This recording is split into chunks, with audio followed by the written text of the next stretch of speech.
International Indian film academy awards की शुरुआत आज से हो जाएगी। स्थित Jaipur exhibition and convention centre में आज और कल फिल्मी सितारों का जमावड़ा रहेगा। आईफा की प्रेस कॉन्फ्रेंस में बड़े बॉलीवुड कलाकारों के साथ साथ मुख्यमंत्री भजनलाल शर्मा और उप मुख्यमंत्री दिया कुमारी भी पहुंची। सीएम भजनलाल शर्मा ने कहा कि राजस्थान के बिना बॉलीवुड की कल्पना भी नहीं की जा सकती है। यहाँ सड़क और रेल नेटवर्क काफी मजबूत है। बॉलीवुड के कलाकार राजस्थान के ब्रांड एम्बेसडर हैं। आईफा के मंच पर बॉलीवुड एक्ट्रेस करीना कपूर और एक्टर शाहिद कपूर एक साथ दिखे। दोनों ने प्रेस कॉन्फ्रेंस को संबोधित किया।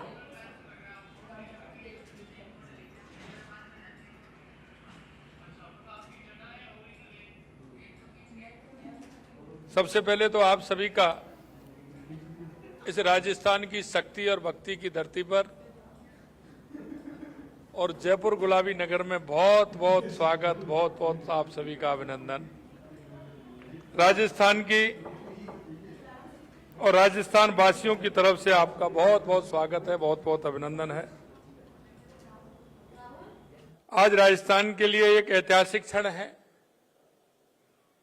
जब हमारे गौरवशाली राज्य की राजधानी जयपुर में international Indian film academy award IIFA का सिल्वर जुबली आयोजन किया जा रहा है, क्योंकि शायद ये दूसरी बार है।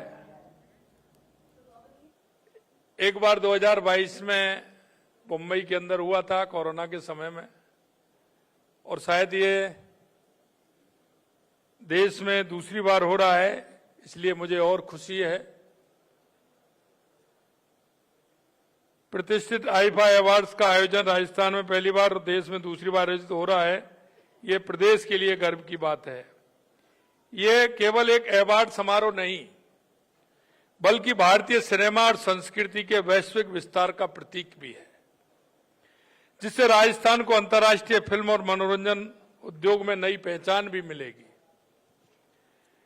देश के यशस्वी प्रधानमंत्री नरेंद्र मोदी जी के नेतृत्व में भारत को वैश्विक मनोरंजन और सांस्कृतिक उद्योग का केंद्र बनाने की दिशा में तेजी से कार्य हो रहा है।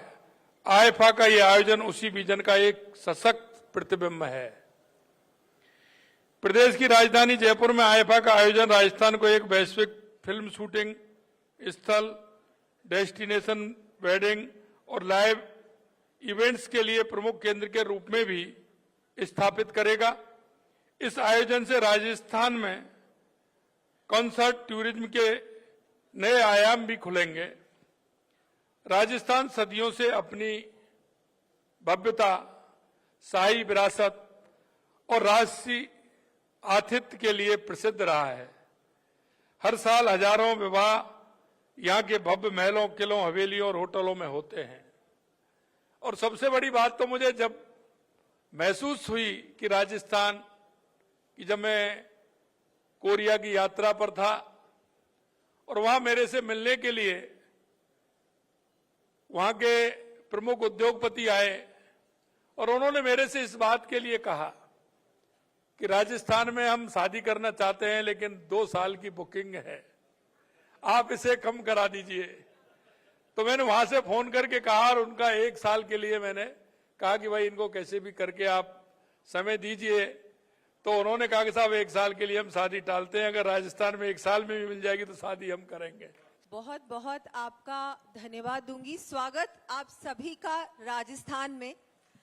मैं हमारे मुख्यमंत्री जी भजनलाल जी यहाँ पर विराजमान है। मैं उनकी ओर से, हमारी सरकार की ओर से और राजस्थान की 8 करोड़ जनता की ओर से आप सबका स्वागत करती हूं, अभिनंदन करती हूं। मैम, ऑनरेबल प्राइम मिनिस्टर का विजन है to promote tourism and economic development through mega events, और आप लोग वही कर रहे हैं। अभी तक का आईफा एक्सपीरियंस कैसा रहा है आप सभी के लिए? मैं तो ये कहूंगी कि हम सब इंतजार कर रहे हैं, क्योंकि आज से शुरुआत है, लेकिन बहुत एक्साइटमेंट है, बहुत उत्साह है। बहुत जब से ये तय हुआ था कि राजस्थान में आईफा अवार्ड्स हो रहे हैं, तब से लेकर अभी तक सभी में बहुत ज्यादा एक्साइटमेंट है। हम लोग बस इंतजार कर रहे हैं कि कब आप लोग सब यहाँ पर पधारें, जो आप पधार चुके हैं, और आज का भी कार्यक्रम है और सभी मेरी महिलाओं को, सभी बहनों को, all the women of our country and everyone a very happy women's day. महिला दिवस की आपको बहुत बहुत शुभकामनाएं। बहुत खुशी की बात है कि आज आपने महिला दिवस चुना है, तो I think it's great and I see so many beautiful, all are beautiful artist here, from Madhuri ji, Kriti ji, Kareena ji, everyone is here. I don't know, I think it's so, हमारे लिए बहुत ही गर्व की बात है। और अब आगे बढ़ेंगे, खबरों में बात करेंगे। खबर जयपुर से है, जहां पर बीजेपी प्रदेश अध्यक्ष मदन राठौर बीजेपी प्रदेश मुख्यालय पहुंचे, जहां पर भाजपा प्रदेश ओबीसी मोर्चे ने उनका स्वागत और अभिनंदन किया। आपको बता दें कि ओबीसी मोर्चा की ओर से मदन राठौर के दोबारा प्रदेश अध्यक्ष बनने पर कार्यक्रम का आयोजन रखा गया था।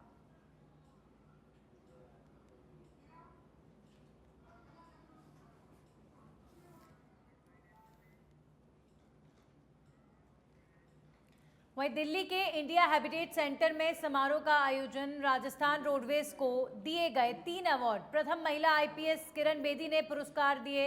Association of state road transport undertakings की ओर से आयोजन रखा गया था। वर्ष 2023-24 के लिए नेशनल पब्लिक बस ट्रांसपोर्ट एक्सीलेंस अवार्ड मिला है। 4000 बस फ्लीट तक की श्रेणी में रोड सेफ्टी का रनर अप अवार्ड राजस्थान को मिला। नॉन ट्रैफिक रेवेन्यू का रनर अप अवार्ड और एम्प्लॉय प्रोडक्टिविटी की श्रेणी में रनर अप अवार्ड मिला है। ईडीए चांदमल वर्मा और ईडीई रवि सोनी ने अवार्ड ग्रहण किया। रोडवेज चेयरमैन शुभ्रा सिंह और एमडी पुरुषोत्तम शर्मा ने इस अवार्ड के लिए खुशी जाहिर की है। तो दिल्ली में ये कार्यक्रम आयोजित हुआ और राजस्थान रोडवेज को मिले हैं 3 अवार्ड्स।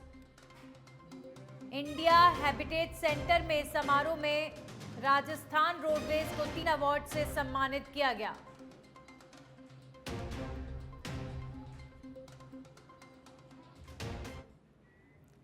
वहीं अंतर्राष्ट्रीय महिला दिवस पर प्रदेश भर में कार्यक्रमों का आयोजन किया जा रहा है, तो वहीं जयपुर में सिद्धा, सक्षम और स्वस्थ बेटी कार्यक्रम का आयोजन किया।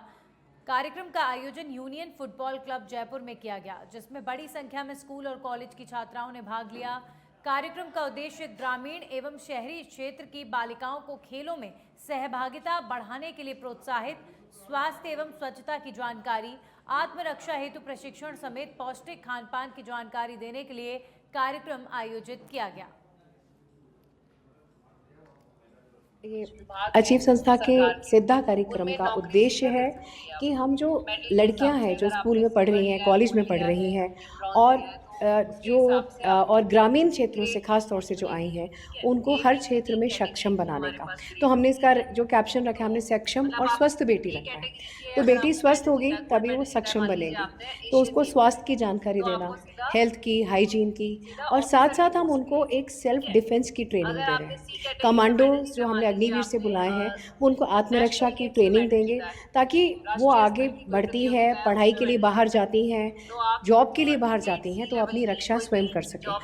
दूसरा, उन्हें हम स्पोर्ट्स में आने के लिए प्रेरित कर रहे हैं कि अगर वो गेम्स खेलती हैं, स्पोर्ट्स खेलती हैं, चाहे वो टेनिस खेलती हैं, तो वो state level, national level games तो खेलती ही हैं, वो अपना मानसिक स्वास्थ्य, शारीरिक स्वास्थ्य, अब हर क्षेत्र में आगे बढ़ने के लिए सक्षम बनती है।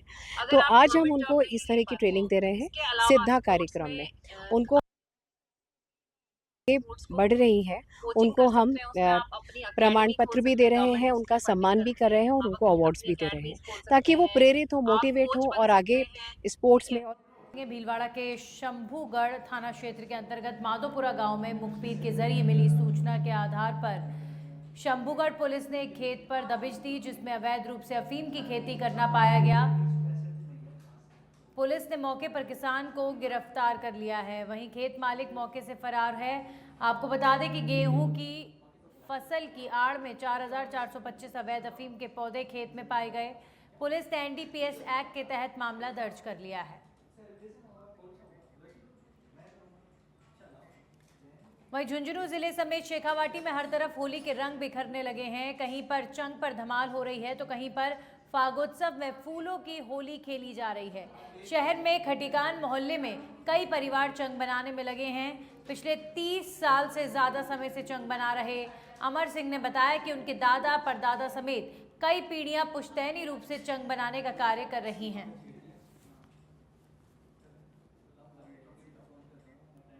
मैं 30 साल से ये काम कर रहा हूँ। ये खाल को साफ किया, साफ करके फिर मैं इसको मेथी, फेविकोल और दूसरी सामग्री मिला करके इसको खाल को चेपता हूँ। 3 दिन के अंदर तैयार हो जाता है। लकड़ी के ऊपर चिपता है।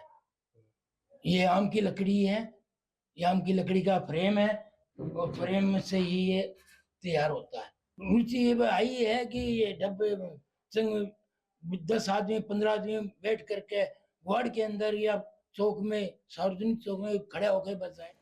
वहीं खैरथल के भिवाड़ी के यूआईटी थाना क्षेत्र में पुलिस ने एक बदमाश को गिरफ्तार किया है। आरोपी के पास से अवैध कट्टा, बिना नंबर की मोटरसाइकिल और मोबाइल फोन बरामद किया गया। पुलिस ने आरोपी के खिलाफ आर्म्स एक्ट में मामला दर्ज कर लिया है।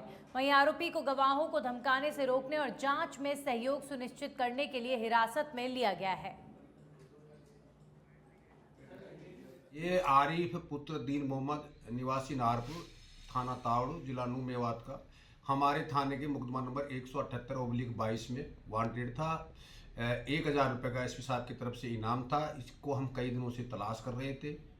परसों हमारे को Om Prakash head constable DST Bhiwadi ने सूचना दी कि जो है आपके थाने में वांटेड है, ये कैरानी में घूम रहा है कोई वारदात करने के फिराक में। बिना नंबरी इसके पास में मोटरसाइकिल है। उसने हुलिया बताया। उस हुलिया और मोटरसाइकिल के आधार पर हम इसकी खोज करने के लिए निकले तो ये हमारे को कहरानी रेलवे लाइन के पास में दिखा।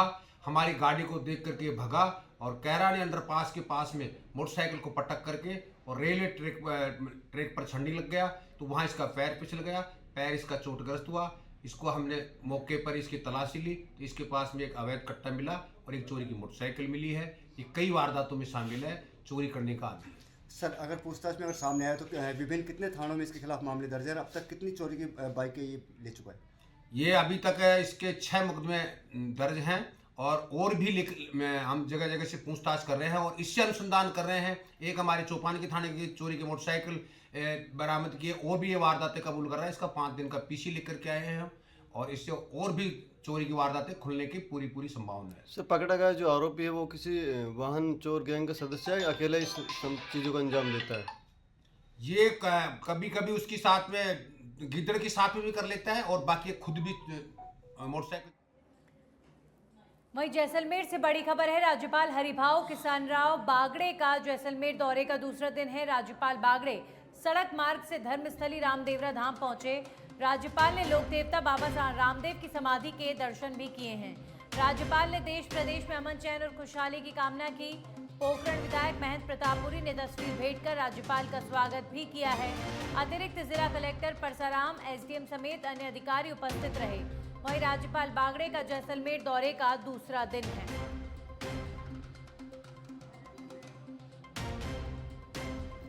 अब खबर दौसा के महवा से है, जहां पर मणिपुर सीआरपीएफ में इंस्पेक्टर के पद पर तैनात दौसा के पाडली गांव निवासी शिवराम मीणा के निधन की खबर से इलाके में शोक की लहर है। शिवराम मीणा का अंतिम संस्कार पूरे सैनिक सम्मान के साथ किया गया। भारतीय सेना के जवानों ने उन्हें गार्ड ऑफ ऑनर से अंतिम विदाई दी।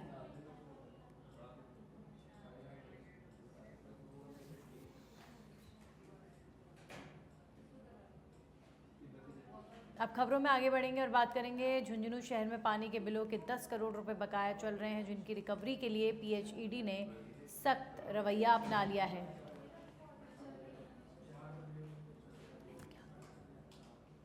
झुंझुनू शहर एक्सीएन राकेश कुमार ओला ने बताया कि झुंझुनू शहर में पानी के बिलों के 10 करोड़ रुपए उपभोक्ताओं में बकाया हैं और 2 बार नोटिस देने के बाद पानी के कनेक्शन काटने की प्रक्रिया शुरू कर दी गई है। अब तक विभाग ने झुंझुनू शहर में 80 से ज़्यादा पानी के कनेक्शन काट दिए हैं।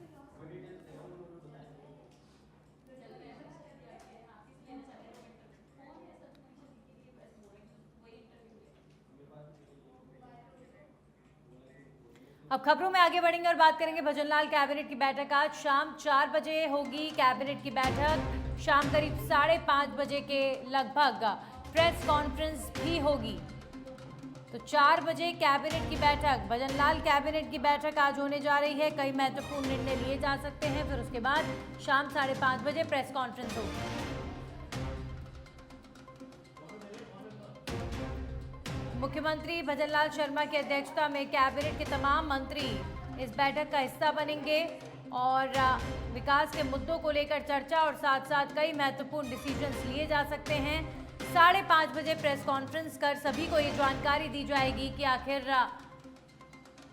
कैबिनेट की बैठक में क्या निर्णय लिए गए।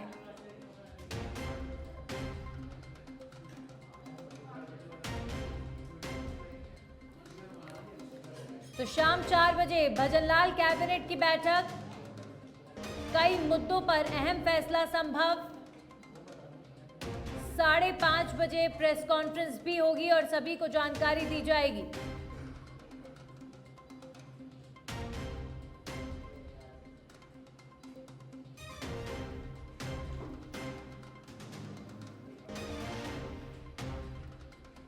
हमारे सहयोगी लाल सिंह फौजदार फोन लाइन पर जुड़ चुके, सीधा उनका रुख करेंगे। लाल सिंह, क्या महत्वपूर्ण निर्णय आज की कैबिनेट की बैठक में लिए जा सकते हैं?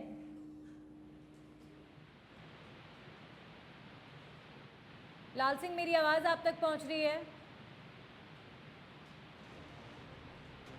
चलिए, लाल सिंह से हमारा संपर्क नहीं हो पाया। एक बार फिर से आपको बता दें, शाम करीब 4 बजे आज भजनलाल कैबिनेट की बैठक होनी है और कई महत्वपूर्ण निर्णय बैठक में लिए जा सकते हैं।